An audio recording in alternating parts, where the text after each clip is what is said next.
Bismillah ar-Rahman ar-Rahim. In the name of God, the most gracious, the most merciful. All thanks and praise is due to God.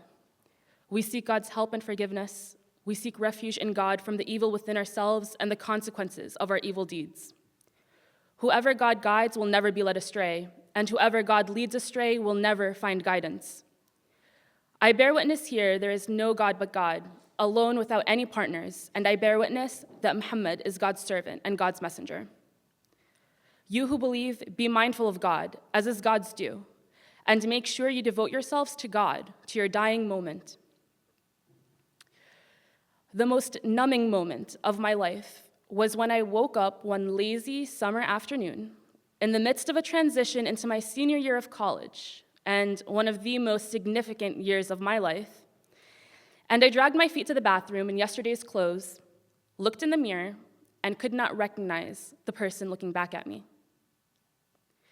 She wasn't looking, she was kind of like staring. She was searching for something, trying to make me make eye contact. She wanted to find something she could recognize, and I tried so hard, but missed it. I didn't know what I was going through at this time. This weird fog that weighed over me where I felt displaced from my connection to anything. I didn't feel good about myself. I felt like I was withering away. Things got so low that I thought that had to be the end. But since then, I found out that certainly wasn't the end, and that wasn't as low as things could go. In my writing and on social media, I talk a lot about the feelings of inadequacy and the perceptions of failure that decorate one's journey to one's dreams. But I think one level deeper is the frequency of our spirituality at those different points in our lives. When are the moments you feel your faith is the strongest, and when are the pressure points when it weakens? Spirituality is made up of many different layers, and it's affected by many different things, of which we might not even be aware. And I think that the most neglected experience impacting our spirituality is that of Muslim women and girls and children in our society, and the assault we must endure on our identities, our livelihoods, our humanity. I was 11 years old when I made the conscious decision to lie about my religion. It was 2 years after 9/11. I was in middle school. I was on a yellow school bus on a sunny afternoon, ready to head home after another exhausting day of trying to fit in and always somehow captivating the attention of bullies no matter how hard I tried to disappear. My bus partner was an Italian kid that sat next to me, and I knew he was Italian because he was in my Italian class. And he turned to me and he asked, "What religion are you?" I didn't wear a headscarf at the time, and so I had the chance to let the acidic bead drops of his curiosity roll off my back.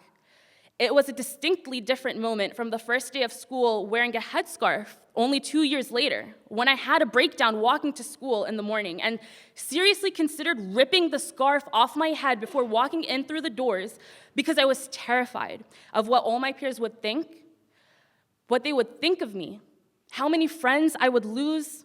But in this moment right here in 6th grade, my frizzy hair catching the sun beaming in through the school bus window next to me, I hid within the veil of anonymity and ambiguity.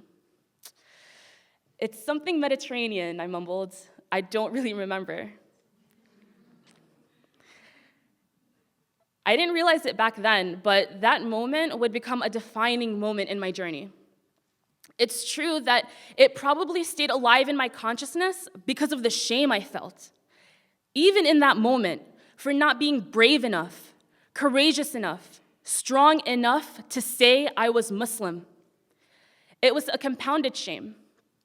First, because of how society pressured me into viewing myself as a Muslim girl. And second, because what I perceived to be my inadequacy to defy it was a heaviness I carried against myself bending my shoulders, sealed by the media's image of who I supposedly was. It mangled my self-esteem like the unforgiving metal shoes of Chinese women's feet many moons ago, going against nature to turn them into something they're not, only to disfigure them into something no longer recognizable as human.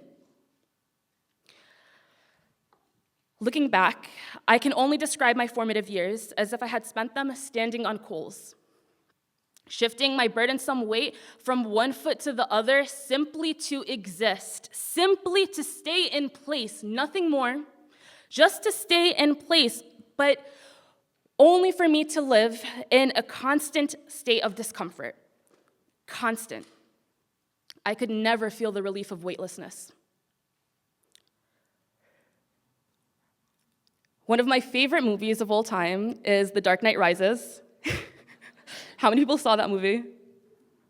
Okay, so then I guess many of you will remember this concept of a pit in the movie, right? It's called the pit. It's a deep, deep hole in the ground. It serves as a prison.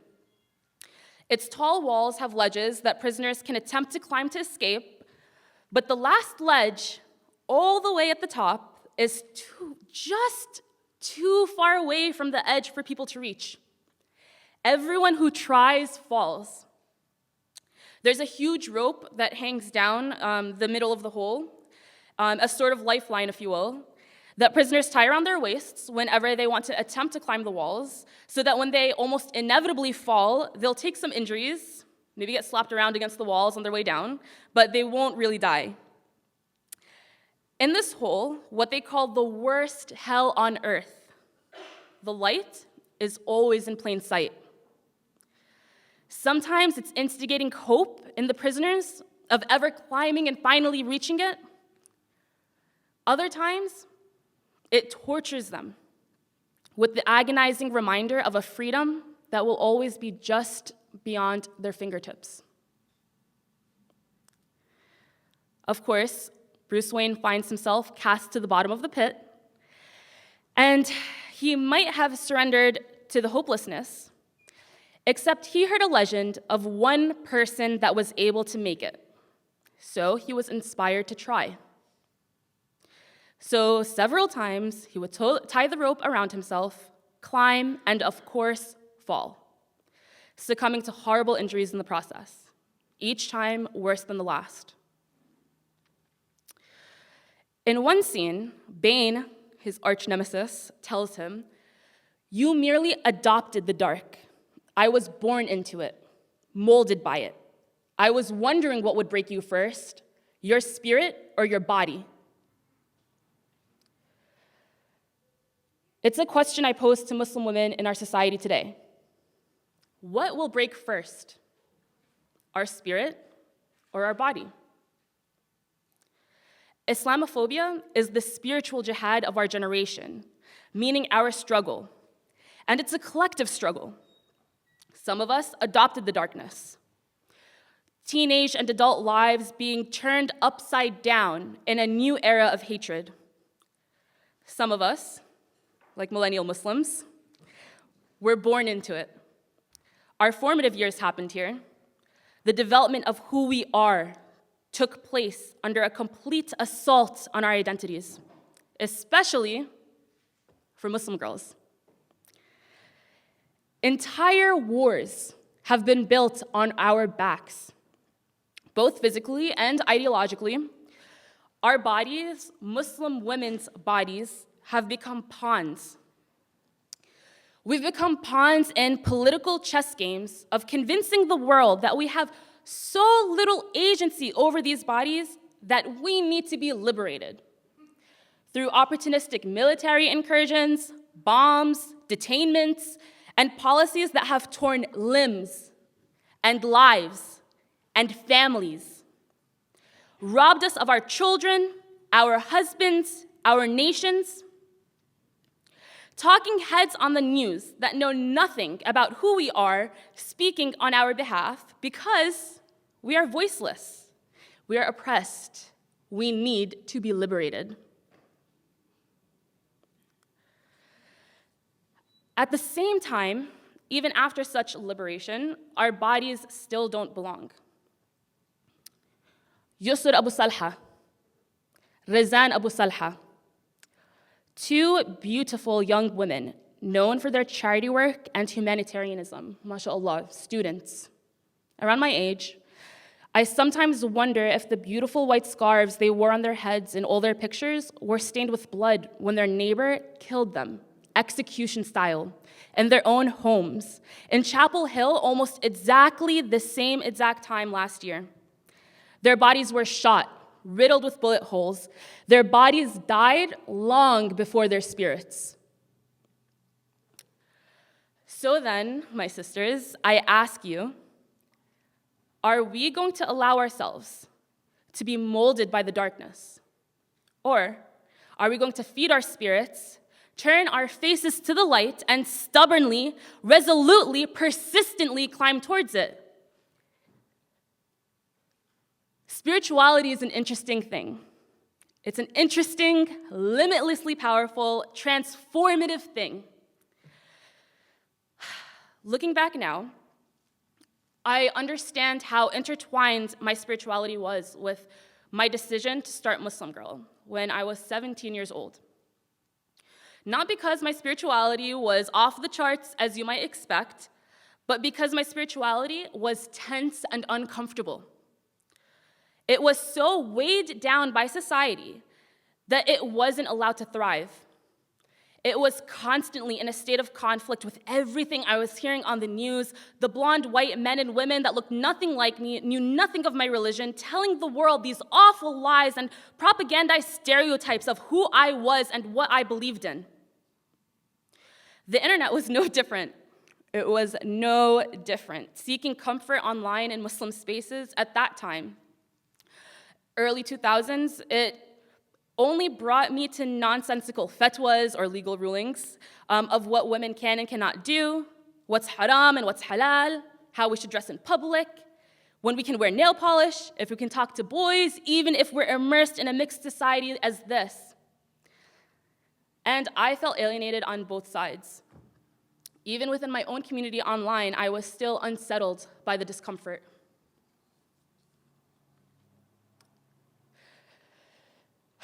I knew at that time that there had to be more Muslim girls out there that were around my age, that went through the same experience, were going through the same experiences that I was, that also felt displaced, that also felt like they didn't have a place where they could belong and connect and discuss.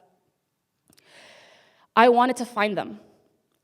And innocently, all I wanted to do was create a place for us to simply exist. Simply exist. Instead, I can proudly say that we have thrived. MuslimGirl has done a lot to identify, strengthen, and embolden both my spirit and the spirits of an entire Muslim girl army around the world.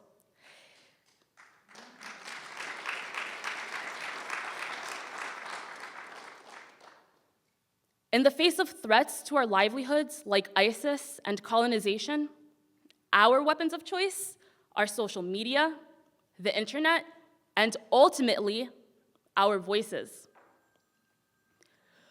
One of our younger writers, in a roundtable just last Friday, we were inspired by the Women's Mosque of America to hold a women's-only khutbah in our new studio, our first independent creative space in Brooklyn. And it was an incredible moment, both in our journey and for these wonderful young women that were part of it and were able to witness the growth that we had together. In this roundtable, one of our younger writers who actually joined MuslimGirl just as she was graduating high school and right before she started college, almost around the same age when I started MuslimGirl, and she reflected on how having MuslimGirl behind her made her feel more gutsy in speaking truth to power, in standing up for herself in school, and even standing up to educators that were perpetuating inaccurate perceptions of Muslim in her classroom.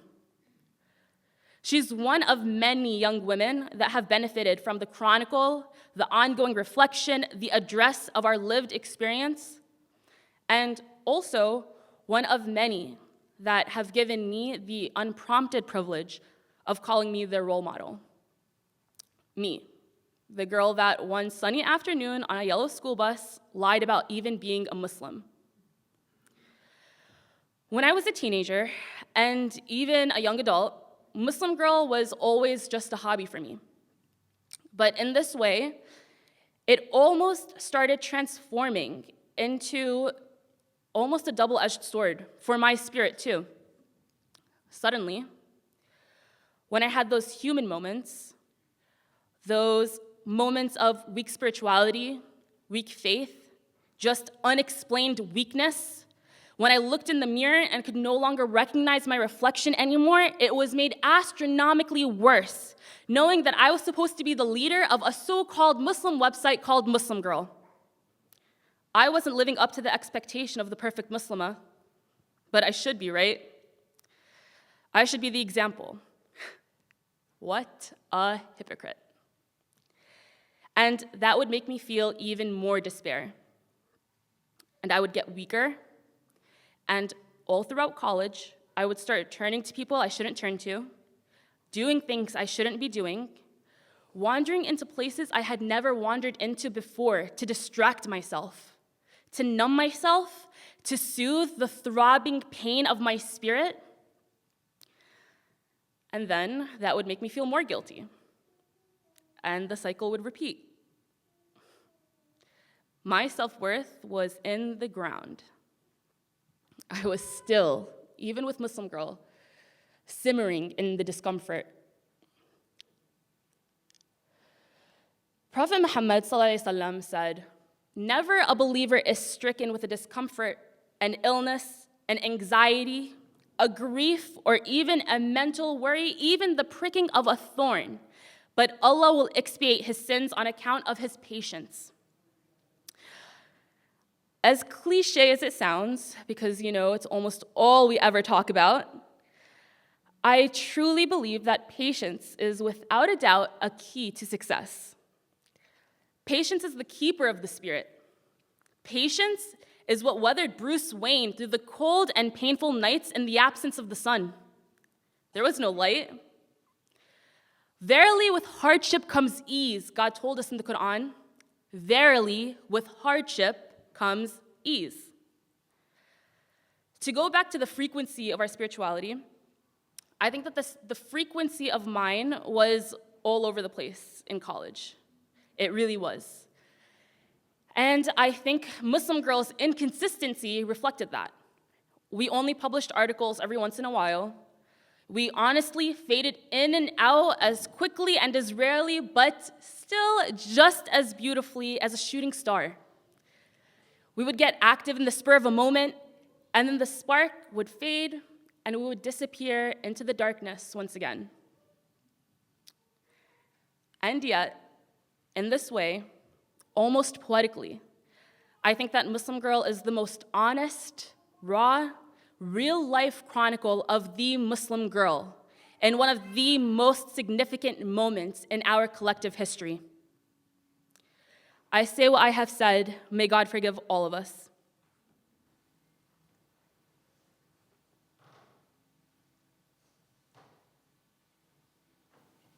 Alhamdulillah, all praise and thanks are due to God.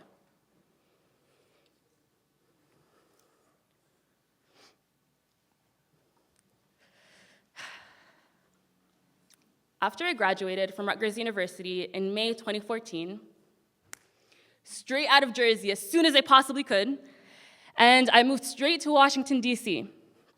I was about to start my first real career job as a media relations specialist at the American Arab Anti-Discrimination Committee, a civil rights group. I thought at the time, now that I'm making my own life, I'm getting independent, now that I have some time outside of classes and exams and assignments, why not get serious about MuslimGirl? Why not put more into it? Why not start focusing on cultivating it into something now? So I developed a staff. I implemented a system to manage us all completely online. And we started regularly making content. And this staff was entirely volunteer, just like the Women's Mosque of America.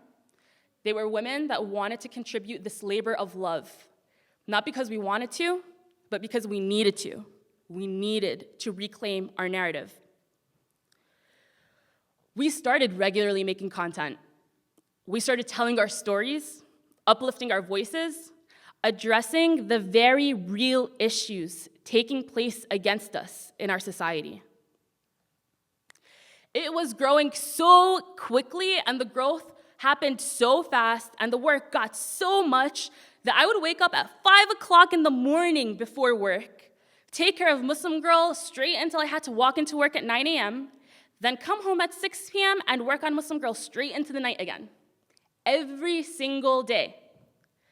I got my mind so focused that I started taking care of my body better. I rid myself of the greasy college diet, even though I really, really loved it. I still miss the fat sandwiches at Rutgers campus. Sacrifice for spirituality, right? I rid myself of the greasy college diet. I started eating healthy. I started working out every day. And I did so right alongside my MuslimGirl regimen. My goal wasn't to get hot or lose weight.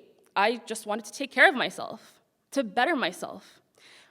I wanted to become the best version of myself I could possibly be. I've lost almost 100 pounds since then. My spirituality, by that point, had probably never been stronger. Because the thing is, the mind, the body, and the spirit are so intertwined. We as women tend to neglect that. What with needing to work twice as hard to shatter the glass ceilings capping our careers, all the while taking care of our families, everyone around us, expending love in a way that has literally become the backbone of humanity. We are lifeblood, and sometimes we get so busy taking care of everyone else that we forget that. I sharpened my mind so much with MuslimGirl that I was able to discipline my body, and having a strong mind and a strong body fed my spirit.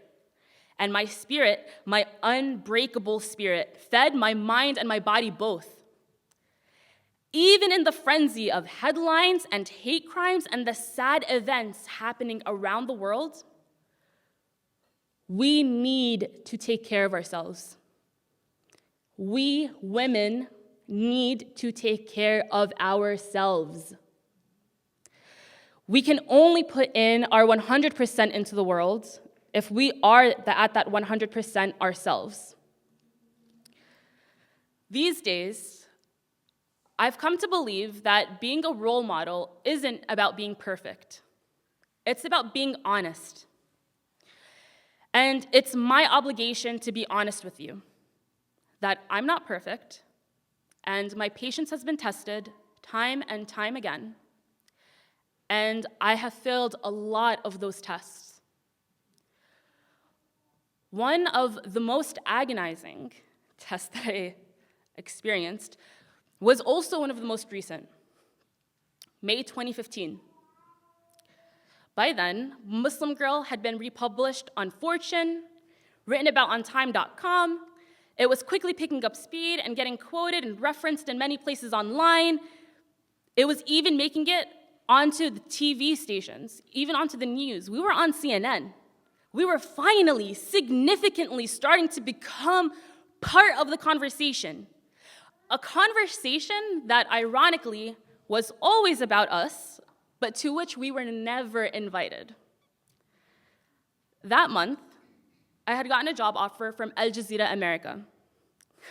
Oh my God. Seriously. Oh my God. I was 22 years old. I was offered a job to be a project manager. My childhood dream was being handed to me right in front of me. My ongoing dream of an alternative media network that would change the game forever was standing right there. And I had spent a year in DC networking, going to events, just barely starting to create a life for myself there. But, I mean, in the face of that, I knew I had to take it. So, almost effortlessly, I decided to really put in the effort, as much energy as it needed, to uproot my entire life and chase my dream to New York. On my last day in my DC apartment, I was sitting in my living room. I was surrounded by a disarray of cardboard boxes, and they literally were filled with the contents of all the things that made up my entire life for a year, all boxed up and ready to go. I was waiting for my dad to drive down from New Jersey with his truck so he can help me move everything. Dads are really good for that. And it was in that moment that I received a phone call from Al Jazeera America's HR department. They told me right then and there that my start date, which would be in 3 days from that day, was postponed. Suddenly, the entire world came to a screeching halt. Panic started to creep itself into my frontal lobe. Then my dad showed up. We sat on my couch, we laid out the options in front of us, and of course he was worried, as any parent would be. He said, "You could change your mind right now." He told me that. He said, "It's not too late. You can unpack your boxes, go back to your job, and just stay here." It wasn't too late. But no, Baba, did you not see The Dark Knight Rises? When I said it was one of my favorite movies of all time, I definitely wasn't joking. I reminded Baba about the pit. I told him about Bruce Wayne, about climbing to the light. This part is a spoiler alert. So if you don't want to hear what happens in the movie, everyone that's wearing a headscarf, just tie it a little tighter so you don't hear. Everyone else, just cover the ears. But in the movie, Bruce is in the pit. He tries again and again to get to the edge, to get to the light, only to fall and injure himself every time. So then, for one last time, he focused on strengthening himself. He focused his mind to be as sharp as the rocks that ripped at his skin and wounded him for even trying to reach for something greater. He trained himself on his own, physically, made exercises for himself, built himself up to be the strongest he could possibly be. And then, of course, he defied Bane and the darkness, and he nursed his spirit. He nursed and trained and fortified his spirit into being stubbornly, resolutely, persistently dedicated to reaching the light no matter what. And then he took off the rope. That lifeline that saves you from falling to your death, that comfortably gives you the peace of mind that there's a second best option with which you can settle, he tossed it. And then, for one last time, he made it life or death. And death was not an option. And with that fear, that carnal, instinctual kind of fear that only surfaces when your entire being is awakened to survive, he tried again, and he climbed, and he reached, and he jumped, and he made it to the light.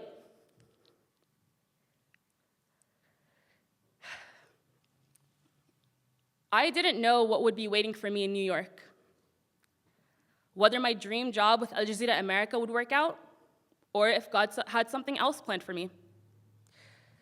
But my mind was strong, my body was strong, and my spirit, it was stronger than ever. And I wanted to see what life existed outside of that pit. I wanted to reach for the light. And in the face of my spirit, I had the strength to face the sheer fear of leaving behind the rope, leaving behind the lifeline. Sometimes we're caught between a rock and a hard place. The rock being the life as we know it, the discrimination, the silencing, the oppression of a robbed narrative and what that does to our soul, to our spirit. The hard place is leaving it all behind, painfully moving forward for a chance to command our dignity, to protect and to honor our spirit. MuslimGirl for us is survival. And we know, just like the legend in the pit of the one person that made it, it only takes one to inspire an entire generation. In the face of that carnal, instinctual fear, everything else fades into the darkness. Sometimes it gets dark enough that you lie about who you are. Sometimes dark enough that you don't even recognize who you are in the mirror anymore. But there's light, and you have spirit, and you can reach for it, and you are strong enough, and you have it in you, and maybe one day you can get on a Forbes list. Maybe you'll even be standing at an altar, giving a khutbah, about how far we have all come, and how absolutely illuminated the future is of how much farther we can go. God commends justice, doing good, generosity towards our relatives, and God forbids what is shameful, blameworthy, and oppressive. God teaches you so that you may take heed. Welcome, as-salah.